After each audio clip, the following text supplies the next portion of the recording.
This is the final way to solve systems of equations, and I would say most people end up with this being their favorite. It's kind of tricky at first, but then when you get it, it's, I don't know, it clicks for people. Okay, so here's what we're going to do. We're going to have two equations, okay, and notice I'm going to start with step 2. And the reason is when we get to level 2 and 3, there's a step before, okay? But you're going to line up the terms, okay, and you're going to see what I mean in just a second. Now, you're going to add the two equations together. You're going to add them, okay? And the reason is you're going to try to eliminate a variable. This is why it's called elimination. We eliminate a variable, because remember, we can't solve an equation with two variables, but we can solve an equation with one variable. So once we eliminate a variable, we can solve for the remaining variable.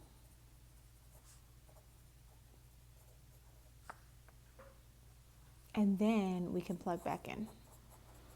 Plug that back in, right? This remaining variable, we're going to find the value of that, and we're going to plug it in to find the other variable. Okay, so sometimes we'll find x first, sometimes we'll find y first, just like with substitution. Okay, so this probably doesn't make a lot of sense right now, but let's take a look. So here are my two equations. Okay, and you'll notice when I write them, I'm going to very carefully write them so that my x value falls underneath my x value, and my x term and my y term are lined up, and over here these are also lined up. So notice I've lined those up. Okay, that'll make your life a lot easier. Let me just, this is a y. Okay, so I lined up the terms. I'm going to now add the equations together. Let's see what happens when I add them.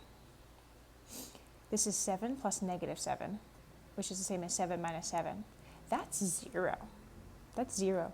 I don't even need to write anything, right? These actually, right, this is 0. These actually, the x is just eliminated. That's what just happened, okay? Now, the y's don't eliminate. This is a negative. If you ever see nothing, you can just write in the 1. Negative 1y plus 5y is the same as 5 minus 1. That's 4y equals negative 10 plus negative 6. So this is, there's 10 negatives, there's another 6 negatives, there's a total of 16 negatives. And now notice what I have. I have a one-step equation. I can do this, right? Y is being multiplied by 4, so I'm going to divide by 4. Negative divided by positive is negative, 16 divided by 4 is 4. So I get y equals 4. So now look, I'm here. I just did step 4. I solved for one variable. So now I have my y value. So now I'm going to plug back in to either one of these equations. It doesn't matter which one. Doesn't matter which one. I'm going to plug back in and find my y value. Okay, so I'm just going to use, I'll just use this top one. So I'm writing 7x minus, right, 7x minus y. Okay, now my y is negative 4. Okay, sometimes we like to put those in parentheses so we can see that double negative. Equals negative 10. Okay, so notice what I just did. I copied this equation, but I plugged in for y, I plugged in negative 4. So then here I notice I have a minus a negative. That becomes plus 4. Okay. And now I have a two-step equation. I can solve this. First, I'm going to subtract 4 from both sides. I'm going to divide by 7. And I get x equals negative divided by positive is negative. 14 divided by 7 is 2. Okay? So my answer here is my x value is negative 2 and my y value is negative 4. Now, this is my answer. What I really should do is check it really quick. So I just plugged it into that top equation. I'm going to just kind of along the side, just check it really quick in this bottom equation. And watch what I'm doing. I'm plugging in my x value for x and my y value for y. And let's just make sure it works, right? Negative 7 times negative 2 is 14.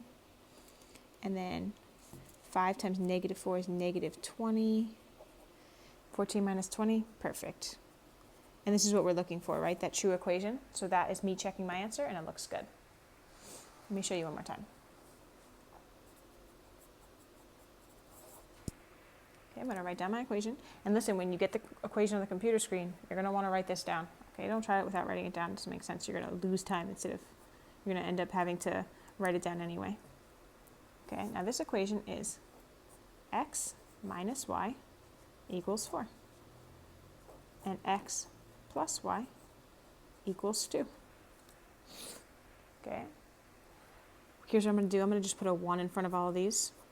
Just visually make it a little bit easier for myself. Okay. I lined up the equations. My x's and my y's are lined up. I'm going to add the equations together to eliminate a variable here. 1 plus 1 is 2. It's 2x. Negative 1 plus 1, that's the same as 1 minus 1. That's 0. So notice in this case right up here, my x is eliminated. Over here, my y is eliminated. Still the same process. 4 plus 2 is 6.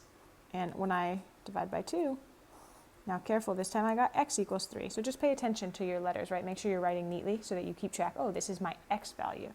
So when I go to plug it back in, right, I'll just plug it into the top equation here. When I plug it back in fact, you know what? I'm going to plug it in. I'm going to plug it into the bottom equation, and the reason is I have like really nice positive numbers in the bottom of the equation. So I'm going to just plug it into the easier one. This is x plus y equals 2, right? This equation was x plus y equals 2. But look what I did. I plugged in 3 for x. Now, if I want to solve for y, I need to subtract 3 from both sides. 2 minus 3 is negative 1. Okay, so here's my solution. My x is 3 and my y is negative 1. And I'm just going to plug it in really quick, right? This is what I think my answer is. Let me just double check. I'm going to plug it into the top one, right? I use the bottom one here. So this is x minus y equals 4. Yeah, this becomes 3 plus 1 equals 4. And that is true. Okay, so I'm all set. Okay, so that was page 122, and you're going to try the next 3 problems on page 123.